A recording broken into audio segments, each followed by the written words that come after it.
four savvy business owners ready to make a pragmatic investment. Seven hopeful entrepreneurs in search of the finances necessary to take their ideas to the next level. Who will invest and who will be sent home with nothing? What will it take to grab the attention of someone with the power to make your dream come true? I am your host, Kevin Hope. Let's do this.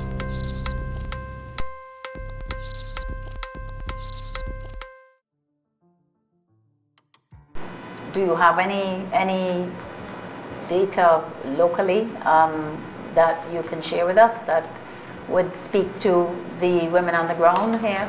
The data will not be accurate in terms of figures, but what I can say in working with young women while I was overseas and since I've gotten back here, it's a very high percentage of women that are going through some of these issues. Challenges that your customer is unable to afford your service. And that's the bridge that really has to be gapped. On this episode of Let's Do This, meet Anastasia Elliott, the founder and owner of Sugartongue Organics.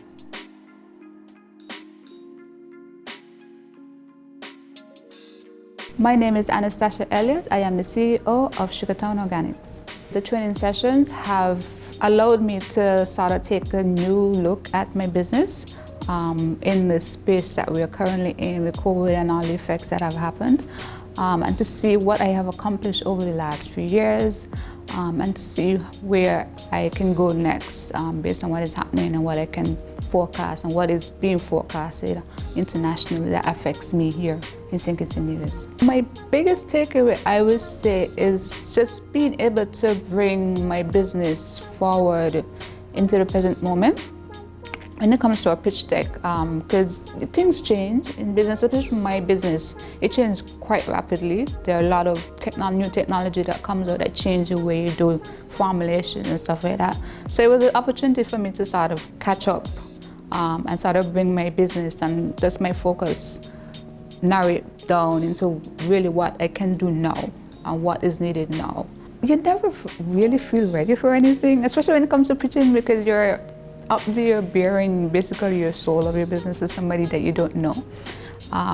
You really have no idea how they're going to feel, if they're going to be receptive or anything. And so you're always coming from a position where you're nervous, but you're also enthusiastic because this is your passion, this is what you love doing, and you're going to share it with someone new. So for me, it's just that whole experience of sharing what I'm doing with someone new. And this is if I can convince them to become part of my tribe, of course, and just can help me on this journey that I'm on to do better and be better and just to serve the people that I do serve.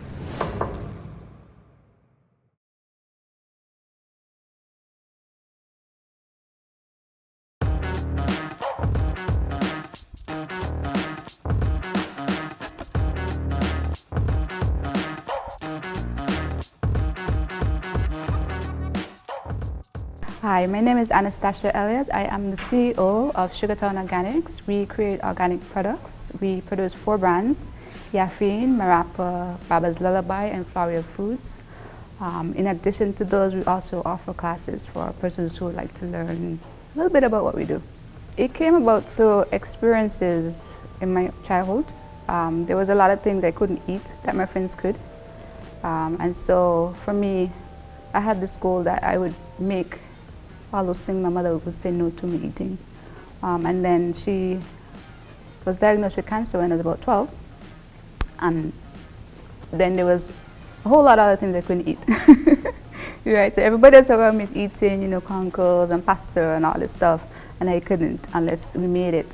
And so I got into the habit of making stuff. And through that experience with my mother, and I saw how she was able to use food to get healthy again, it started me thinking about the possibilities food had for us to maintain healthy lifestyles, to repair damage, to get back to good health if we're sick, even terminally ill.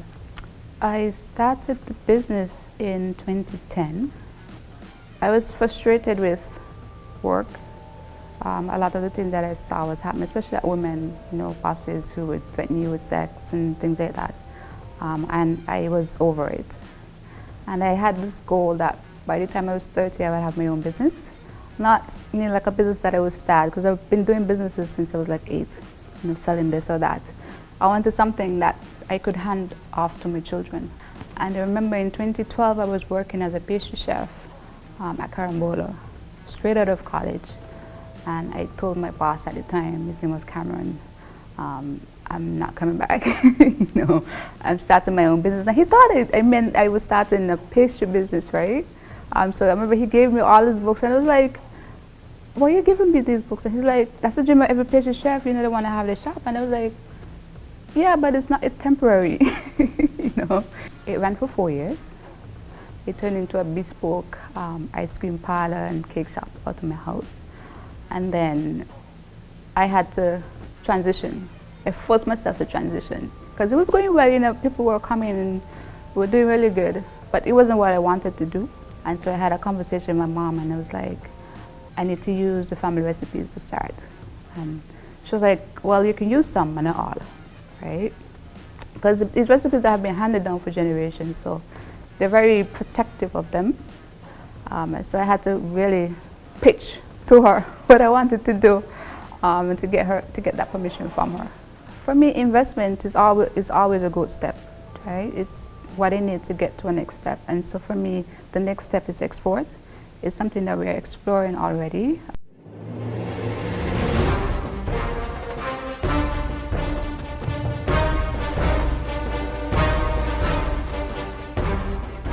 The pitch room, where a panel of seasoned investors can take one's future to new heights. Will their pitches appeal to the panel and go on to soar above the clouds? Or will they remain in the sea of endless dreams? These are our investors. Daniel Arterton, an experienced business consultant and farmer at the Nevis Hydro Gardens. Cashmin Hope, an energetic business sales manager at the Cable.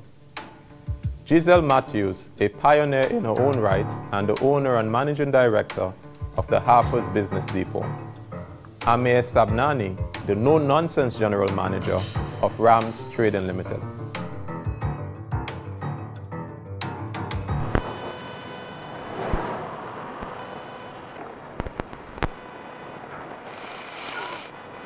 Good afternoon, ladies and gentlemen. My name is Anastasia Elliott. I am the CEO of Sugartown Organics, and this is my pitch deck. We are a global social enterprise offering premium and highly niche products to support healthy lifestyles. We are a decentralized pro-consumer network community and retail ecosystem. We are creating value through ethical manufacturing of holistic products to support health and wellness goals. Our values, we use fresh ingredients always. We are vegan, cruelty-free. We plant-based, so we have a small garden in our yard that we source from. We also source from organic farmers that are located across St. Kitts and Nevis. And we operate on the premise of each one teach one.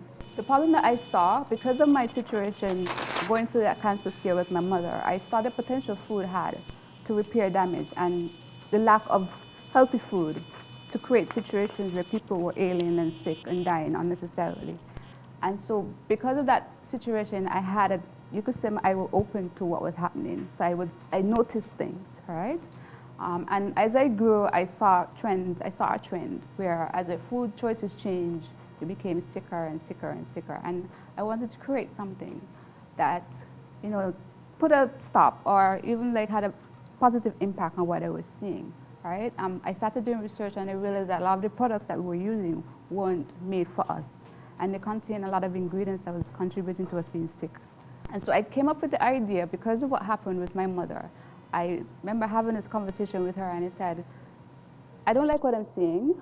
She's a medic, right? So she was always telling me stories about people that she was looking after and some of the simple actions that she put them through that get them back to good health.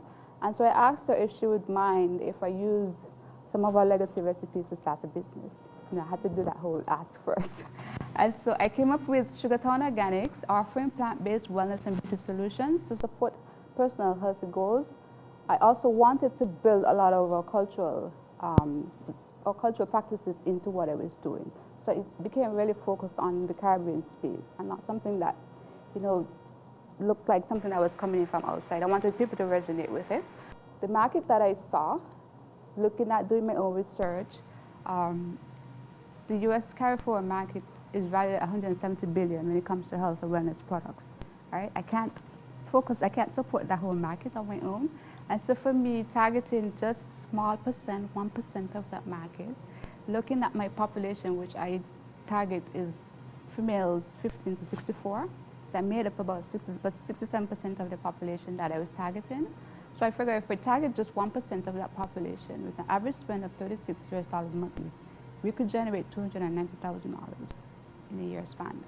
And so the products we came up with was skincare, hair care, bath and body products, baby products, because then children need good healthy products as well, condiments and accompaniments, and of course our wearable technology.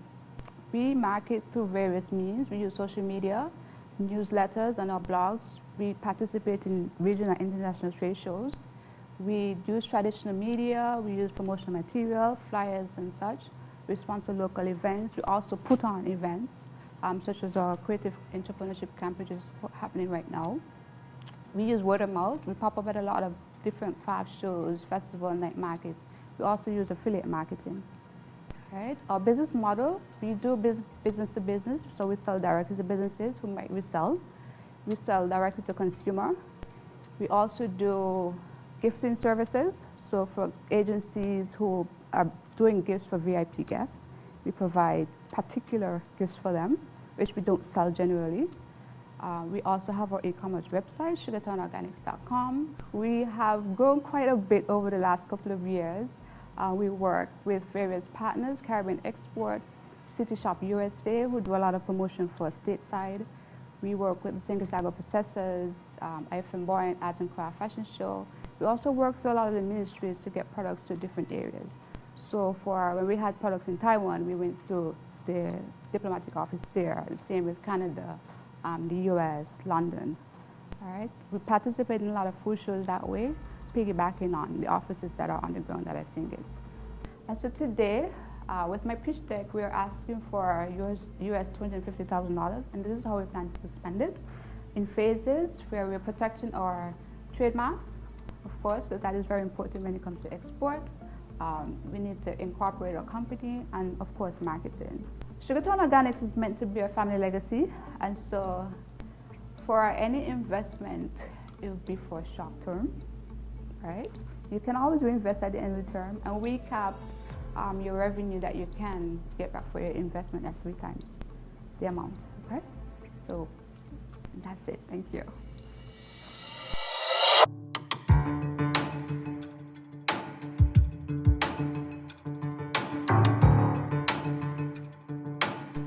Next on Let's Do This. Building a single brand takes capital, branding effort, manufacturing effort, sales effort. Are you open to somebody who may be able to help you?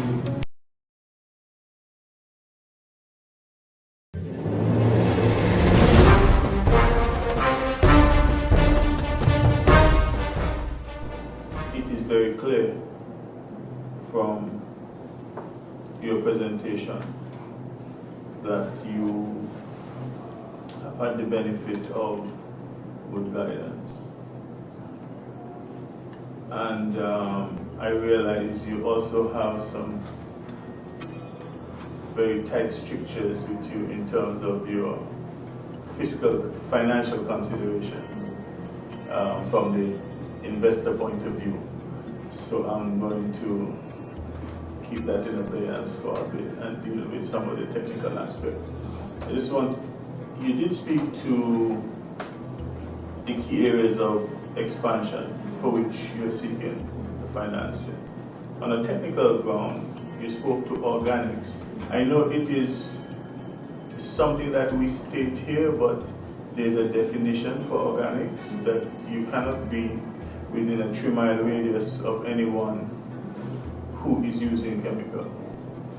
And I think that is going to be difficult to do.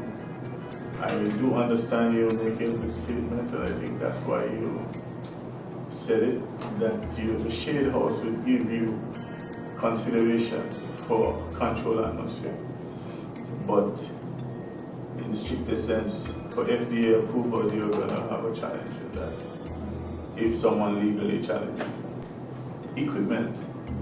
I heard you speak to plant consideration. What sort of plant we're thinking of? Because I have a follow-up to ask you. What's consideration are we thinking about here? So for me, our need, what we do need, based on what we're trying to accomplish now, is a space that we can split into two basically, where we do food on one side and the music on the other. Because there are strict control when it comes to food and when it comes to music. Yes. So what can be and cannot be done.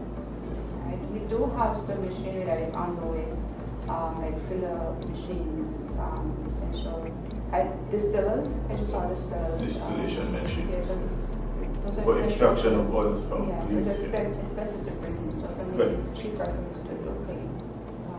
And again, that control factor is very important. The consideration, some cost consideration, supply chain irregularities, supply chains inconsistency, both local and thing. And I'm going to give you an example. In Jamaica, you've heard of Wildwood or the jerk seasoning. And what they do is that they have several persons who provide that. For Erica in St. Vincent, she has farmers that bring her peppers to her. Susie's in Antigua, similar situation.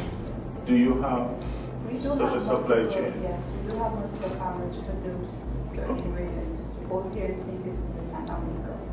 Building a single brand takes capital, branding effort, manufacturing effort, sales effort. Are you open to somebody who may be able to help you or be interested in helping you grow one brand and not All of them? all of them? Yes, we do that. A lot of the training has big focus that way, they focus on one brand as opposed to all of them. And what do you need aside from funds from an investor who's dealing with the commercial side of your business? I do. So that would be a big help. I'm open to releasing activities, so to speak, and letting someone else take over with certain aspects. Of course, when it comes to recipes, I have to keep that because it's a particular issue with farming. Right. Yeah. Yes. One of the things that I see, and I've thought of before and I see it today, is the brands. You have a lot going on. And my advice would be that you do focus. One name sometimes speaks 1,000 words like that. One name, Sugartown, very catchy, White Sugar, singing it's our history. Used to be known as Sugar City. Okay, so we don't have sugar, but that doesn't matter. We built ourselves on that. And that's a catchy name, easy to remember. Whether we take Danny's advice with the organics, which he makes a very good point. You might need to rebrand eventually if that's the route you go. But streamlining your brand. If you're going to go into a market that is going to, and don't discount that tourist market. Everyone who comes to a destination, no matter where it is, they want a gift to take back. And they want something authentic from that country, from that place that they visit.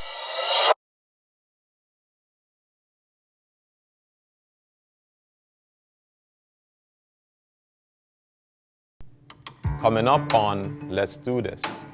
One thing I'm seeing is a dream, and the other thing I'm seeing is a commercial application. So while the hills and this whole story is great, we have to look at utility and infrastructure, right? The benefit you have is I think any of those products that you pull out with and that you really work on, their scope.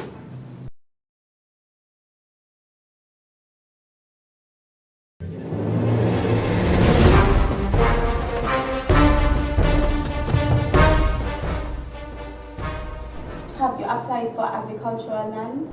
Yes. success. Not yet. I'm hoping that our investors on the board can help with that somehow, because I believe that it would be a great help for you. Yes, it would be. Advertise. It's just like, well, I can only speak on the Navy side of things because my family have agricultural land. And I guess Danny can interject because he also have agricultural land. And he's a farmer, right? And it's just a few $100s annually. And I believe if you have something like that, then, that's a really big opening for you. So that's something that I'm seeing two things here, right? One thing I'm seeing is a dream, and the other thing I'm seeing is a commercial application. So while the hills and this whole story is great, we have to look at utility and infrastructure, right? And while you want to have a factory and produce in scale, you also have to be cognizant of the practical aspects of doing business, okay? There's a choice to make here. I've never seen anybody successfully be a branding professional, a sales professional, a product development professional, and also a farmer, right? The scale that it's going to take there is huge if you want to create a globally recognized local product, okay? Here's my suggestion.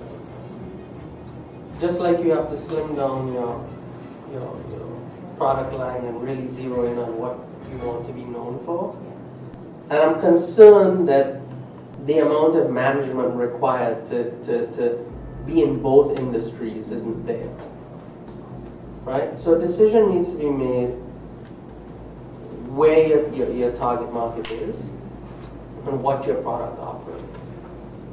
The benefit you have is, I think, any of those products that you pull out the hat and that you really work on, their scope. What we're looking at here is that we look at the configuration of your business, and one of the things that come to mind to right size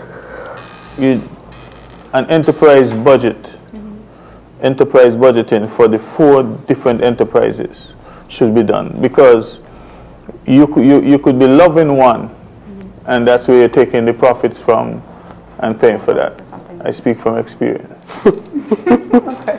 So you have to understand what is happening. The second thing is a realignment of your business model with a best practice right now, where you will be able to extract, according to one of my colleagues, a higher profit, is that you align yourself with something that's called ESG marketing, or ESG.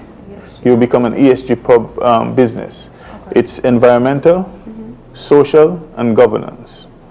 And I'm sure your coach will tell you that shows you, it's just like, it changes your value of the product that you're taking to the market. Actually, sometimes it doubles or triples the value, because there are people, very wealthy people, who they look for products that has that alignment in order to do that.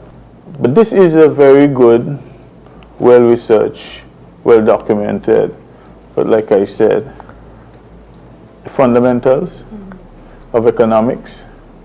You have to make sure that you'll probably have to punish your emotions and the social side. So we understand your mother and the legacy, but one would probably have to deal with the metrics of sustainability and forthrightness in the legal documentation that are presented before negotiating parties.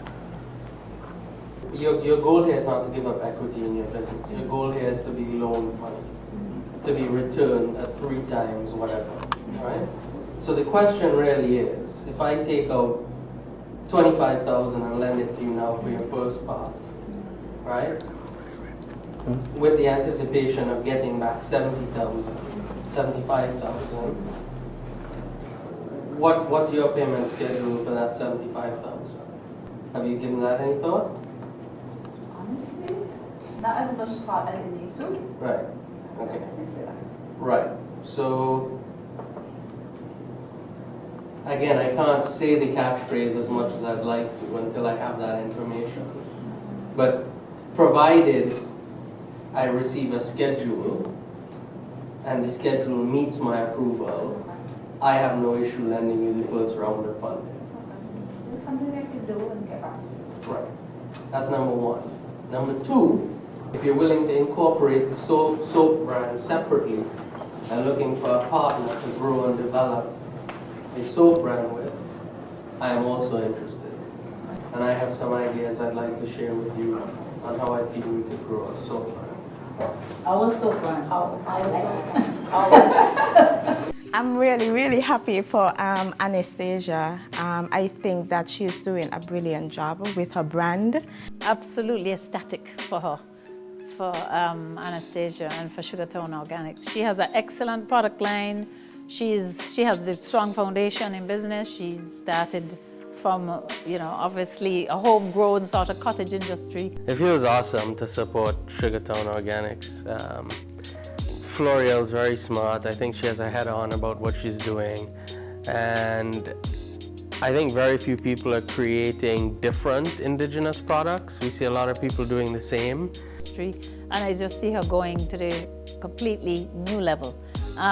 She may not have gotten what she came in asking for financially, but she got a good deal, I think, going out, and she's got a good person. Somebody strong in retail. He's young, he is passionate, he believes in her and her soaps.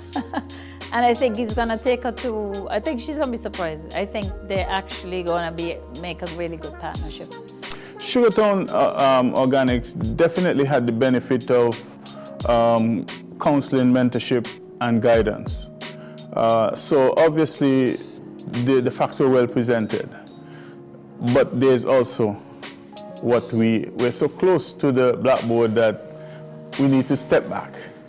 And what is here is it's for some new eyes to be put on this project.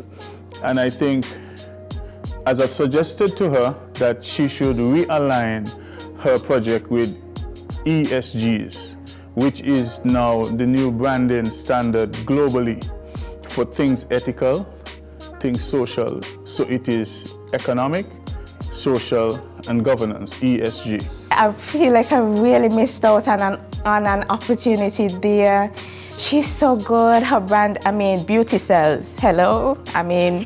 So who wouldn't want to be a part of that? And even though it seems as though the market is saturated, I don't believe so, because especially on the side of plant-based products, it's the in thing. And I'm happy to support Floriel if our deal works out, either on her soaps or to provide her some assistance in order to propel her business forward. So I was really excited, of course, that Anna received funding, I think significant funding for the first phase of her milestone pathway to where she wants to be. Anna has done phenomenal work on her own. It's really exciting to see her as a formulator, a chemist, creating these products that have already gone beyond our own boundaries. And so I think it was a natural type of relationship that would happen between herself and Amir, because as you know, or the public might not know, Amir, of course, is a retail king. And so the nature of her products, her soaps, her organic formulations, etc., I think it is a natural fit for the business that Amir is in. And I really would have been quite shocked if Anna had not been successful at receiving funding. Anna has a track record which she shared with the investors of attracting funding already through grants. Anna has a track record of exports. Anna has a track record of mentorship. Anna has a track record of attending accelerator and incubator programs. And just for the audience's knowledge, these are some of the major support systems that the research speaks to when it comes to female entrepreneurship, particularly Black female entrepreneurs, that they need mentorship, that they need to be part of accelerator programs and incubator programs in order to attract funding. And so she had already had all of those experiences and proven traction and quite a healthy revenue, having built this business from the ground up. So I was really excited about that. Yeah, I'm excited. It was a good pitch, I think. We had some amazing feedback from the investors. And of course, someone willing to work with me, so that's awesome, always. There are things that I've thought about in terms of needing to niche down a bit. Being at a crossroad is how I do feel, and that I'm currently at a crossroad where my business is concerned. I've done a lot of work in a very short space of time. We've grown a lot in that space of time. And so really we're at a point where it's time for us to scale. We're not newbies anymore, we're not classified as MSME anymore, we're almost like a big business now. And so I do need to step up to that level. This is what we're seeing as. And so the comments were not anything that I was surprised by. The thoughts that I've had, my mentors have said it, my coaches have said it. Some of the work we've already started doing. So it was good. I didn't come in nervous. I would say that I wasn't nervous. I was pretty much like what I usually do. I say a prayer and I feel guide my footsteps, guide my speech, guide my actions, guide my thoughts, right? Present the best that I can. Let what I present resonate with someone who's willing to work with us on what we need to do. And so for me, it was the answer to that prayer in particular. And so I'm grateful, always.